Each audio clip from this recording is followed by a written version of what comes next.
like hell. He plays a terrible game. I think just getting used to the physicality and Mga ka-sports, mainit na usapan ngayon sa Philippine basketball. Totoo bang may problema si Bolbol sa TNT? At sino ang susunod na posibleng maging naturalized player ng ating Gilas Pilipinas? May bagong pangalan na naman na gustong sumali. At hindi lang yan isang rising star ang gustong-gusto na ring isuot ang Gilas jersey. Alamin natin ang lahat ng detalyeng iyan. Kung trip mo po ang itong content, may iwan ng follow at subscribe na din. Tara po, simulan na natin.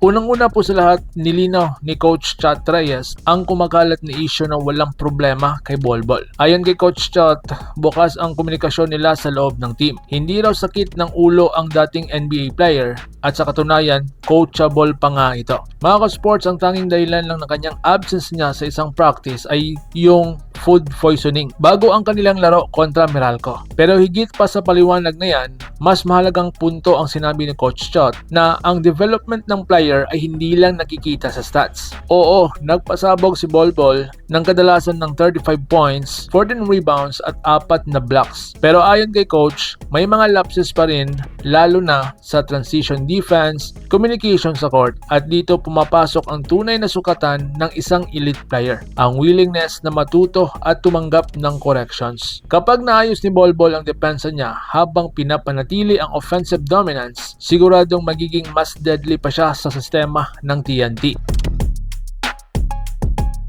At dito naman tayo sa ibang segment, Michael Phillips, Gilas Dream. Samantala, isang exciting na development naman mula kay Michael Phillips. Hindi na ito simpleng haka-haka, gusto niyang maging bahagi ng Gilas Pilipinas. At ayon po sa kanya, tuloy-tuloy ang communication niya sa coaching staff at kabilang sina Josh Reyes at posibleng pagkikipag-connect kay Coach Chambers. Ibig sabihin, hindi ito pabida lang, may effort, may proseso, may intention. Dagdag pa rito, excited siyang makasama ulit si Kevin Kiambao na isang malaking bagay sa chemistry ng team. At kung pag-uusapan ang ambag niya, nako, napakalaking ambag niya sa energy ng team, sa rebounding at sa depensa. Especially ngayon si QMB na injury pa. Hindi man siya agad maging primary scorer, pero ang hustle at defensive presence niya ay swak sa FIBA style. Kung mabibigyan ng pagkakataon, pwede siyang maging X-factor ng ating national team. a very, very exciting match. Samantalang Jalen Johnson, next naturalized na kaya? Ngayon dumako naman tayo sa pinakamainit na usapan, ang posibleng susunod na naturalized player ng ating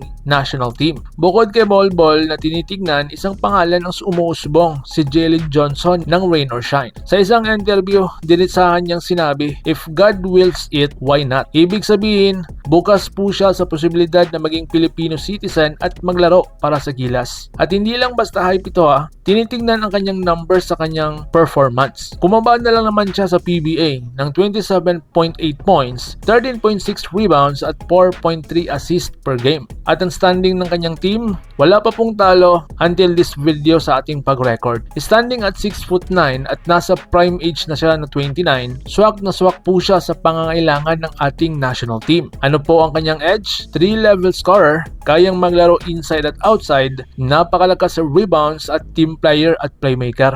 Alam ko mga ka-sports, halatang halata ninyo ang labanan nila Bolbol at Jalen Johnson sa PBA na kung saan kaya niyang i-outplayed si Bolbol. Imagine 7'3" po si Bolbol. And of course, may comparison pa nga na parang mas maliit na version sa ni Andre Blatch. Dagdag pa, may chemistry na siya kay Kevin Kiambao mula sa Korean days. Pero ito ang reality check mga ka-sports. Hindi ganon kadali ang naturalization process. Nandyan pa rin si JB or mas kilala natin Justin Brownlee na nanatiling gold standard. At hanggang sa ngayon, pending pa rin ang kaso ni Benny Boatwright sa Kongreso. Ibig sabihin, kahit gusto ni Johnson, mahaba-haba pa ang proseso bago po ito mangyari. So ngayon mga ka-sports, kayo po ang aking tatanungin. Okay ba sa inyo na si Jalen Johnson bilang next naturalized player? O mas pipiliin nyo si Bolbol? I-comment nyo po ang iyong hinaing sa baba. At kung gusto nyo pa ng ganitong klaseng basketball updates, like, subscribe at share para lagi kayong updated sa mundo ng Philippine basketball. Laban Pilipinas, puso, supano. Ingat po kayo.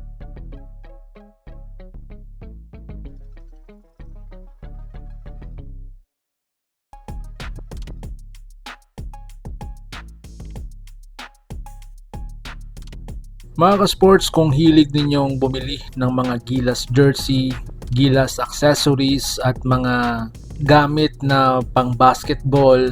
Habang nanunood po kayo sa aking mga videos, kindly check this basket on this lower part ng ating video at magpa-pop up yung ating mga items sa gilid. Mga legit po yung mga items dyan, and see to it po na makabili po kayo ahead of time kasi meron po yung mga discounts and mga promos depende po sa seller. And also, kunting suporta din as a content creator po. Salamat!